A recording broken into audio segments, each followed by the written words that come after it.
બાપાનો માલ ને તારા બાપનો માલ છે.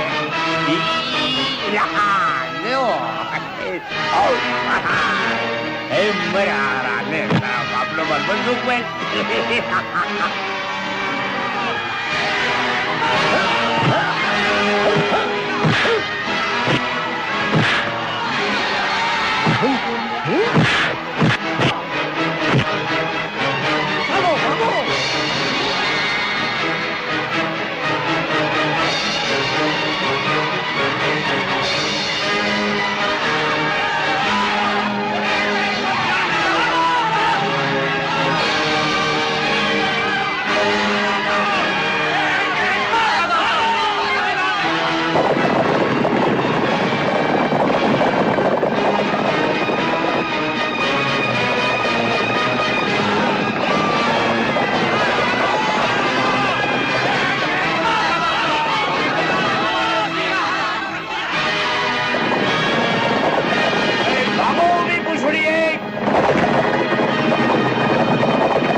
નહીં બાપલા, આપણું કામ નહીં, બઠ્ઠા પડી જાય.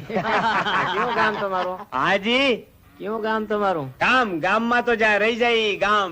લાંબા પંથક ની દ્વારકાધીશ ની જાત્રાએ નીકળ્યા છે. બાકી આમ તો હું મૂળ પાલતાના. તમારા પગલાથી આ ગામની બેન દીકરીઓની આબરૂ બચી ગઈ. તમારા જેવા ભગવાન નહીં.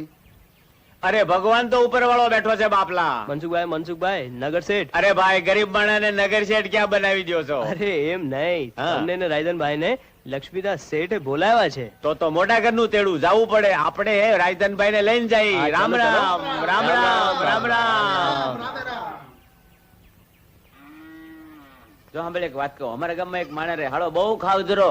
રામ રામ રામ. રામ. હા, તે લગનમાં 100 લાડવા ખાધા. રામ રામ. રામ. તે દુના અમે એને લાડુદાસ કહે. રામ રામ. રામ ભાઈ, રામ રામ. કે અહીંયા બોલાવ્યા છે. જો એ જ આવી રહ્યા છે.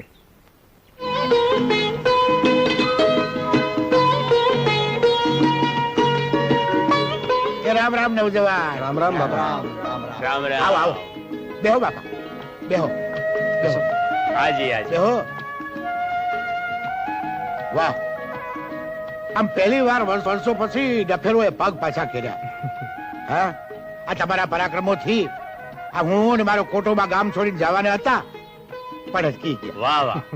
વાહ નવજવાન, વાહ. શું નામ તારું? રાયધન બાપુ. બાપા, મનસુખો હા, એકલે હાથે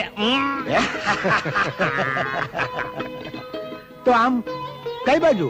દર્શને દ્વારકાધીશના જન્માષ્ટમીના મેળામાં જઈ જઈ. હા, વાહ.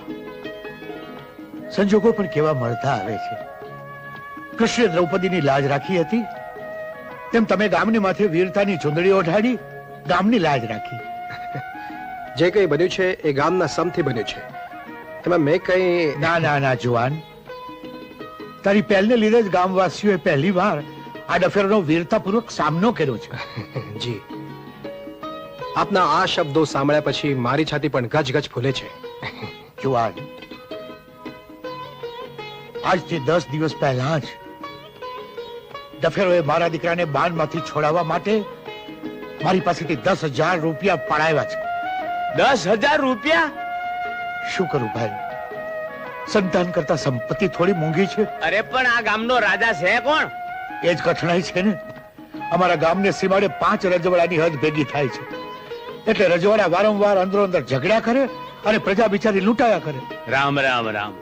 પણ બાપા, આમ ભર બજારે 5-25 ડફેરિયાઓ આપણી વહુ દીકરીઓને લૂંટી જતા હોય અને આપણા લવર મુશિયા બધાય ઊભા ઊભા જો જોતા રહી જાય ને તો આપણા પૂર્વજના પાળિયા લાજે હો બાપા. હું એ જ વાત કહું છું. આ રૈયતમાંથી હું મારી ધન દોલત કમાયો છું અને એના રક્ષણ માટે મારી પાઈએ ભાઈ ખર્ચી નાખવા તૈયાર છું. વાહ વાહ. અરે ભલે હું ભામાશામાંથી ભિખારી થઈ જાઉં, પણ રાયધન, મને તારા જેવા રાણા પ્રતાપની જરૂર છે.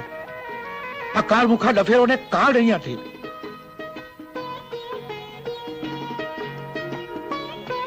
આ ડફેરો છે કોણ? લૂંટારાઓ, લોટ ખોન ચોરી આડો આંખ વાળી દીધો છે. ઓળખ્યો. પતાય મામા. રાયધનભાઈ, તમારી ઘોડીના ડફેરોએ મારી નાખી. માણકીને મારી નાખી? હા. ચાલો.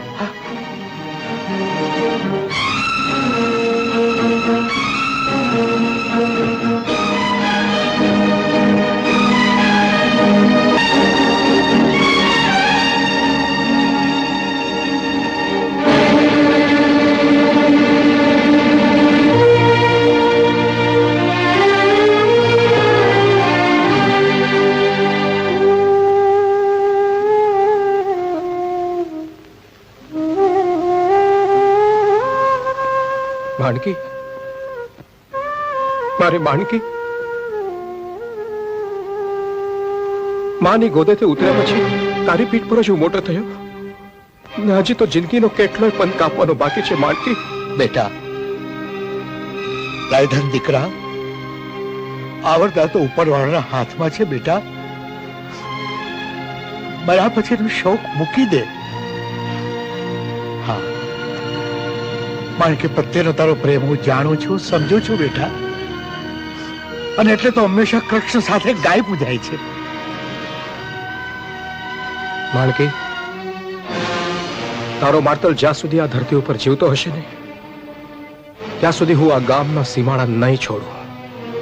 શ્રદ્ધા બેટા, શ્રદ્ધા. ભગવાન સૌ સારાવાના કરી દેશે બેટા.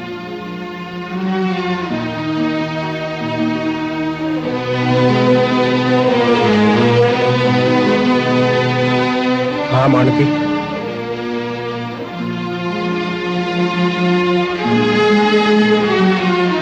રાતે ભજન છે, ભજનમાં મનની શાંતિ મળી રહેશે બેટા.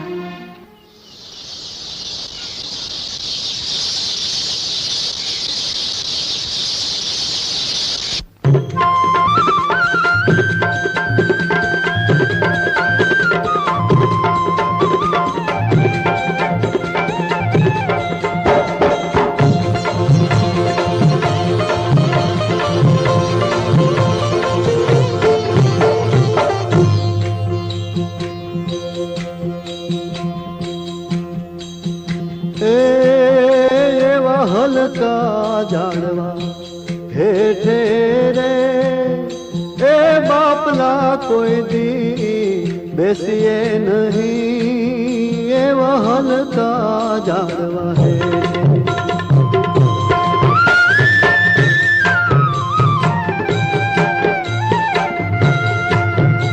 એવા હલકા જાણવા હેઠે રે એ બાપલા કોઈ દી બેસીએ નહીં એ તો કોક દી દગા દેશે રે વાલા થઈને વસીએ નહીં એવા હલકા જાણવા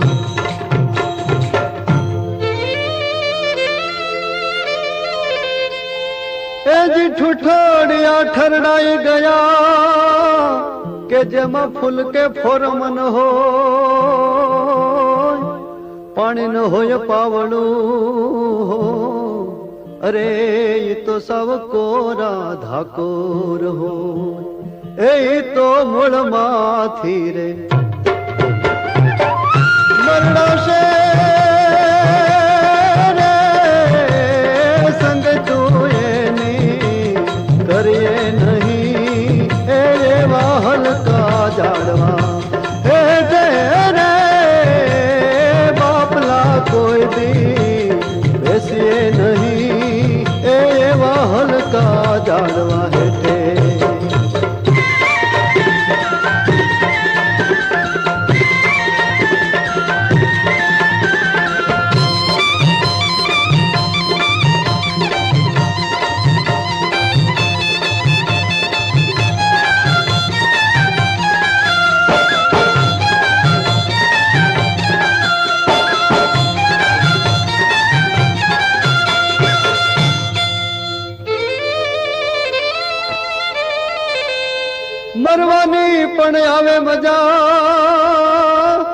જેના તળિયા ઊંડા હોય જી પણ 999 સંગ રે હો અરે કાંઠો ન મેલે તો એ બાકી હૈડે છીછરા એ હોલે તો હોડકાએમાં હકે નહીં એ હલકા જાડવા હેઠે રે એ બાપલા કોઈ દી બેસીએ નહીં એવા હલકા જાડવા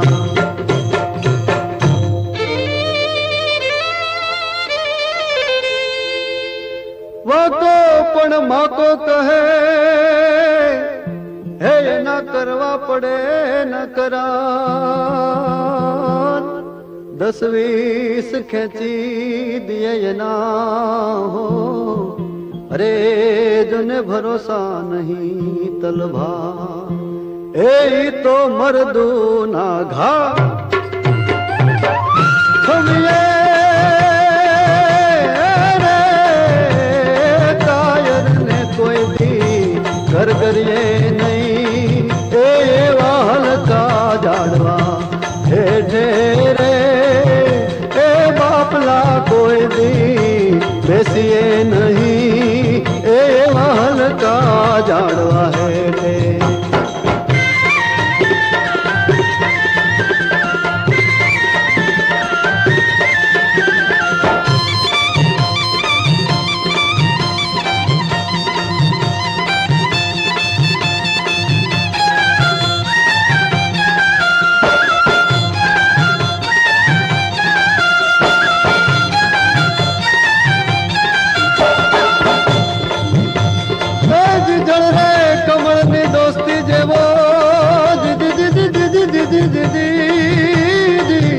અરે તમે સજન ગોતજો સાથ જીવતા લગી જે ખૂબ જાળવે